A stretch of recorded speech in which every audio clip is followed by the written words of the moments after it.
Hey guys, I'm here to record a patch note slash Sengoku revamp slash, well, whatever. Just the patch. Just the patch notes overview. I did an overview on stream, but I was very angry on stream and I didn't really feel like it was a very objective look at what the patch was about. So I decided to re-record this. There's no chat this time, it's just me talking about the patch notes, which I still feel are terrible, by the way. Either way, they're still terrible, but I'll try my best to be objective and not get so mad. Okay, so first of all, there's a Sengoku class revamp. Um, One of the major things that changed with this revamp is that Kanna basically okay, but let's not talk about Kishin first. Let's actually look at everything. So basically, they adjusted some of the tag ranges to fit the animations. Um, there's a lot of typos, by the way. DOT damage increased, as in sorry, not this. Later you'll see for Orochi. But basically, there are a bunch of buffs for Kanna. One of the big nerfs though is that Kishin Shogun's duration has been reduced from 150 to 30 seconds, and a 60-second cooldown has been added. And they said, please don't rage. There's changes on Rock Yaksha as well. So we'll look at the Rock Yaksha changes. So what this means is that basically Kishin has a 30-second cooldown now. So it lasts for 30 seconds, and then for 30 seconds you will have no Kishin. If you don't proc Rock Yaksha. Tengu Strike will now disappear after moving past a certain distance, which means that you can't do drop-down Tengu farming at D-Cup 1 anymore. But I mean, that's kind of not a thing anymore anyways, because you need to proc Rock Yaksha to maintain your Kishin, so you're not gonna do drop-down farming anyways.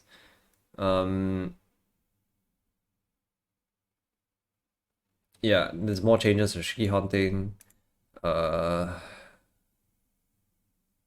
They've increased the damage, they reduced Celestial Fury damage, but increased number of attacks. They've added the new Vanquisher Charm. The Vanquisher Charm is very, very strong. It's one of the reasons why in GMS, Kanna is so strong. Like, Vanquisher Charm is basically like one big, huge burst. And it does like a billion lines. And it charges your stone within like 5 seconds. So right now in the old Vanquisher Charm, it's a key down skill where you press and hold and then you charge your stone pretty slowly. It takes about 10 to 15 seconds to fully charge your stone. With this new Vanquisher Charm, it's like a shotgun. Basically, it charges your stone within like 5 seconds, and it does like a billion lines. So it's Kanna's new burst, and it's very, very strong. It makes Kanna like a top tier DPS class. Yeah, basically that's pretty much what it does. Number of attacks has been increased, number of targets targeted has been increased, and all that. So yeah, Oroshi's time has been increased as well, 4 to 5 seconds. Okay, so the big change to Rock Yaksha. There's now a 3-second cooldown in between the triggers. And they added some EXP hyper and they gave 200% Kishin Shogun. So you can increase your Kishin by 5 seconds every 3 seconds. And it's a 30% chance to proc. So what this means is basically if your Kanna is not attacking, it's impossible to maintain your Kishin. Yeah, basically. So basically your Kanna has to be constantly attacking using Shigami Haunting. So there are a few things that limit how this works basically, because you cannot, like, Rock Yaksha cannot proc while you're in the air, like jumping and using Shigami Haunting, and it doesn't proc off of other skills like Tengu Strike or Yin Yang Force. It only procs off of Shigami Haunting. So you have to jump. You have to stay on the ground and attack using Shigami Haunting, and in order to proc Rock Yaksha. So as much as it seems like they are giving it's like a good thing that the duration increase is unlimited, it's actually retarded. It's actually fucking retarded, because now you are unable to just Kishin people freely on like Kannas, whatever Kanna you're using. So basically 2PC meta is dead, or rather, and it also cuts into people trying to sell service for Kishin. So previously, when people like F2P people or F2P players slash low funding players wanted to earn some money, they would train their Kannas, they would cut main Kanna, and they would sell Kishin service to people at around the same level as them. Now you basically can't, unless you want to learn how to Spanish macro, or you want to learn how to you want to learn how to macro your Shigami haunting so that you can actually upkeep your Kishin Shogun timing. Which is very dumb because basically they're just encouraging people to use more macros and to use more and to basically bot for other people so that they can get Kishin up in their maps. And it's very, very dumb. Like it's just encouraging the wrong things. Like previously there was nothing wrong with Kishin already, but they decided to do this. And okay, so here's the thing. This change was brought to GMS. And it was not as impactful in GMS because in GMS they have Fury totems and Frenzy totems. In GMS regular server, they have Frenzy totems, which are basically just better Kishin, and they have 100% uptime. So it didn't really affect GMS regular servers at all. People just bought more Frenzy service, and people just used Frenzy. So it doesn't affect them. But it greatly affects MapleSEA. Because now it's gonna be so difficult to Kishin other people that your Kishin seller, like it's gonna be very difficult for like the regular person to get any form of Kishin service. Previously, people could go onto their second account, or they could create a second account, create a Kanna, and then Kishin themselves at whatever grinding map they wanted to grind at, and that took them a lot of effort. For example, for me, I also took put in a lot of effort to train Kannas to like high level so that I can Kishin myself in the future. And now, unless I do some illegal botting or whatever, it's going to be impossible to utilize those Kannas because there's no way like there's no way for you to constantly be attacking on the Kanna or Shigami haunting while grinding on your main at the same time. It's basically just encouraging people to do illegal activities so that they can maintain their Kishin uptimes. It's very, very dumb. I mean, GMS does it. Everybody knows about it in GMS. It's just Spanish macro and all that. But it's just dumb. Like what? And like doing this always runs the risk of like getting banned and stuff like that. So like, are they gonna ban you because you've been macroing, but just so you can get around this stupid system where you don't have Kishin all the time? Who knows, man? And you're running the risk of losing your high level Kanna accounts. It's very, very dumb. I don't understand this change at all. If they wanted to do this change, they might as well have just given us totems as well at the same time so that everyone benefits and we can alleviate this problem. Now you can say that, you're acting spoiled. Oh no, KMS doesn't have Kishin and they're fine. Like that is just a dumb argument. Like if KMS had Kishin, they will also be complaining if Kishin was taken away from them. Just because KMS doesn't have Kishin doesn't mean that we should be forced to play in the same game as them. Like taking away the hard work that we put into our Kannas is just so dumb. And like forcing us to play in a meta that we're not used to is just so dumb. We're not Korean. We can't grind for long hours without Kishin and pretend that everything is okay because our progression is too slow. Like people don't have that much time in MapleSEA and in other regions. We actually want to get to meaningful content without having to spend like hundreds of thousands of hours getting there. And it's very tough. This also greatly impacts the Kishin market. Basically, like your lower level players are going to find it much more difficult to find Kishin service because people aren't going to be selling Kishin service at the lower level areas already. Because all the lower level, like all the more F2P people that are looking to sell Kishin service at lower level areas probably don't want to macro, or they don't want to, they have no idea how to macro, or they have no idea how to Spanish macro their Kishin. So as less and less Kishin service gets sold at lower level areas, it's gonna be over. Like it's gonna be so difficult to retain your players because people are just gonna realize that it's so difficult to progress in the game because your grinding is gonna be so much slower and your rate of making metal from farming you with Kishin is gonna be so much slower. So much so that I feel that they're gonna drive away a lot of their lower end to mid game players, especially people pre Sonium, because the grind from 250 to 260 is absolutely horrendous right now. So it's terrible. It's absolutely fucking terrible. And I don't know why they did it. And it doesn't suit MapleSEA at all. It's got nothing. This is just bad for MapleSEA. Okay, anyways, I've talked long enough about why I think the change is bad for MapleSEA.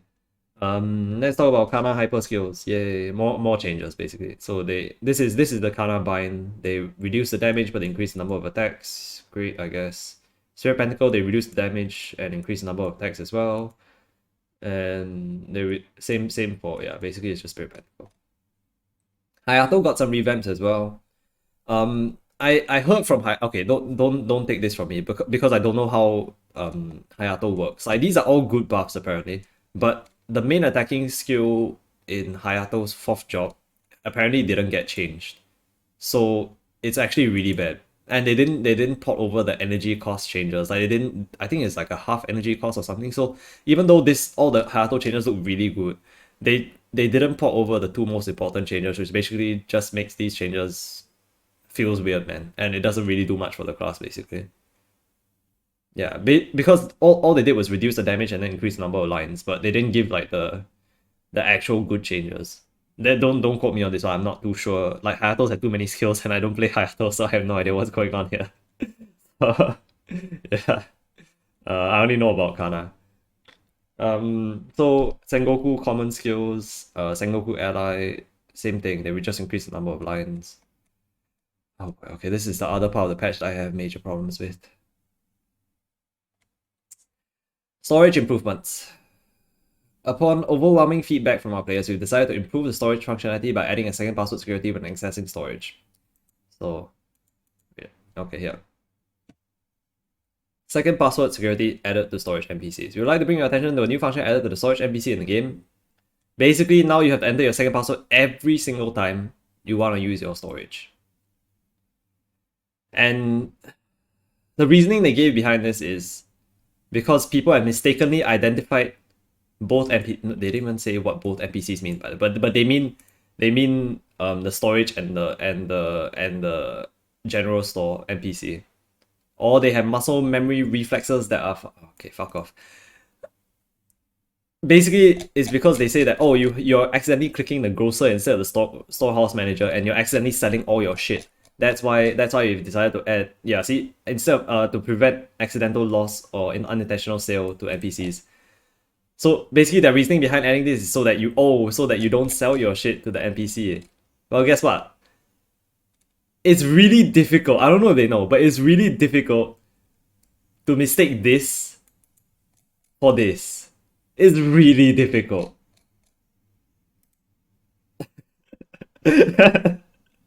like, oh, okay. First of all, this is really difficult to mistake for this. Second of all, this doesn't solve jack shit.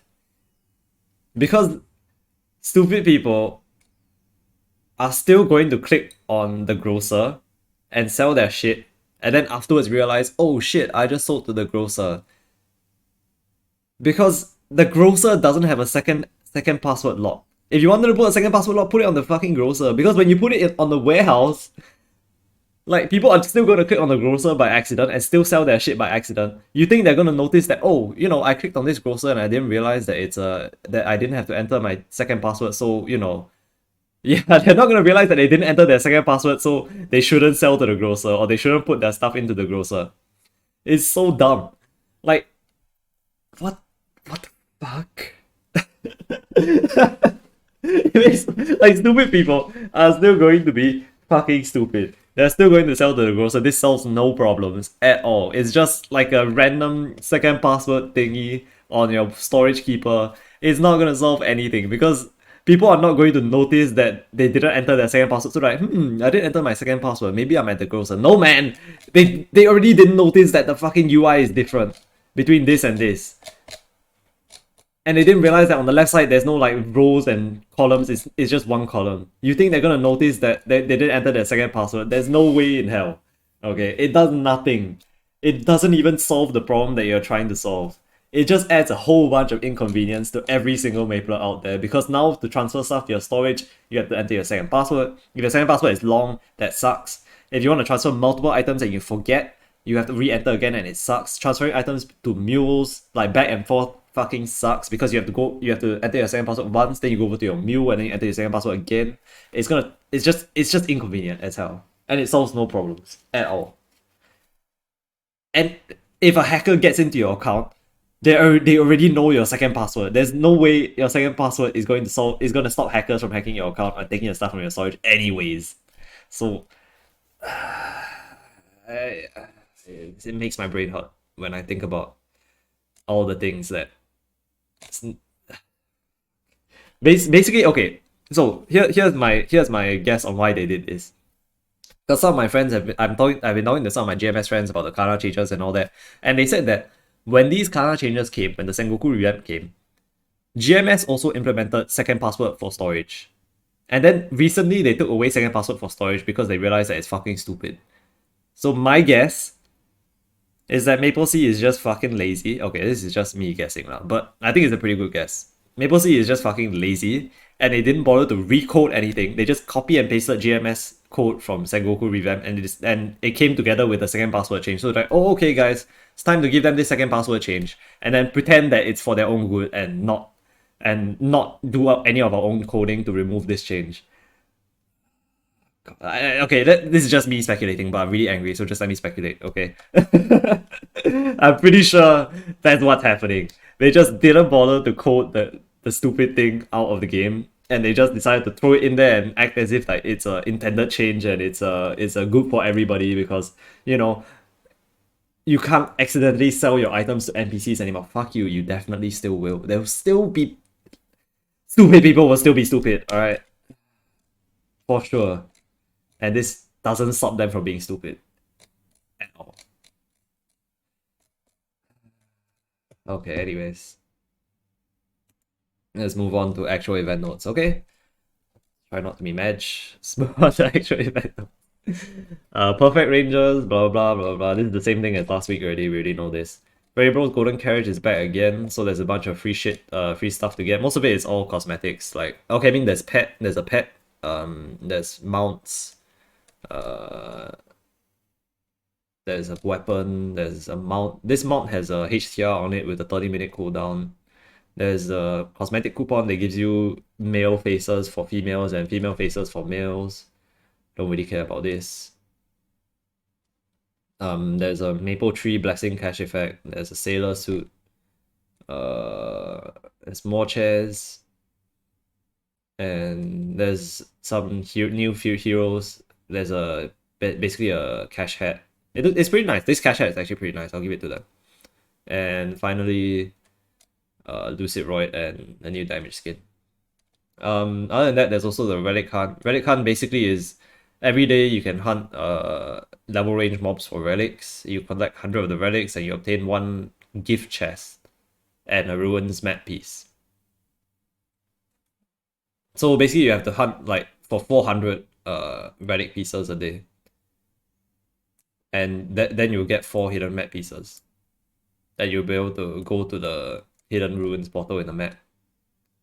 And you can get a chest basically.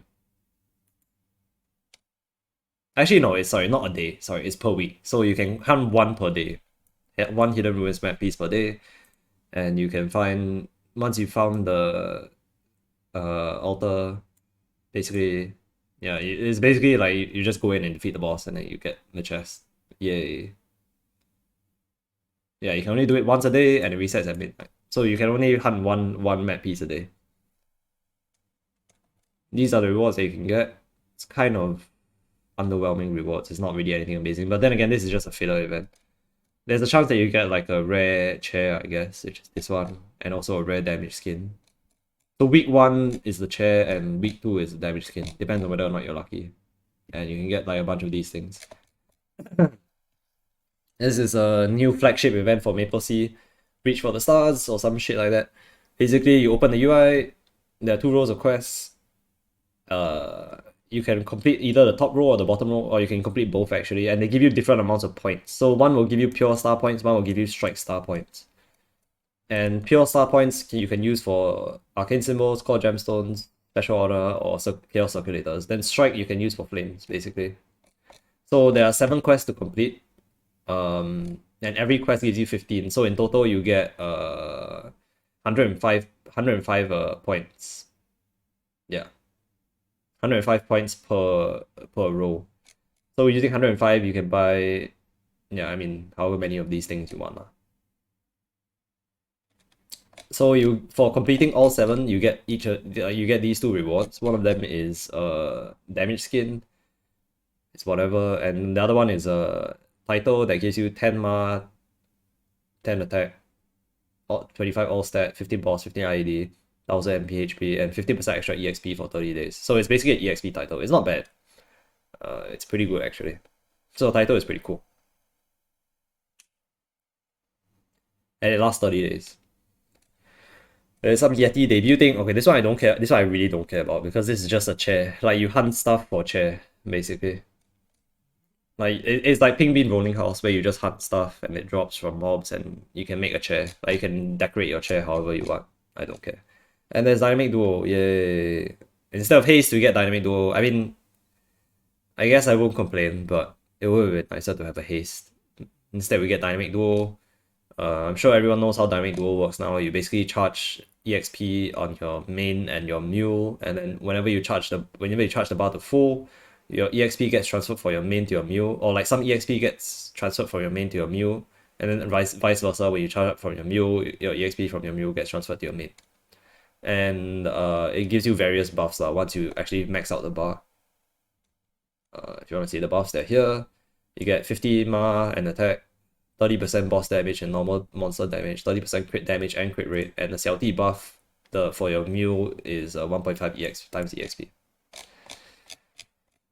Sunday Maple, for all of y'all that want to know what the Sunday Maple is. Anyways, that's the end of the patch notes. As you can probably tell, I'm not very happy. I'm not very happy at all with what they've done with patch. I feel like they are severely limiting what we're able to do, like legally, and they're severely this is gonna severely impact like the lower end of MapleStory, which is where most people are at. Like, sure, you have your high-end players and everyone, like I mostly interact with high-end players, but that makes up like a very small proportion of the actual population of MapleStory.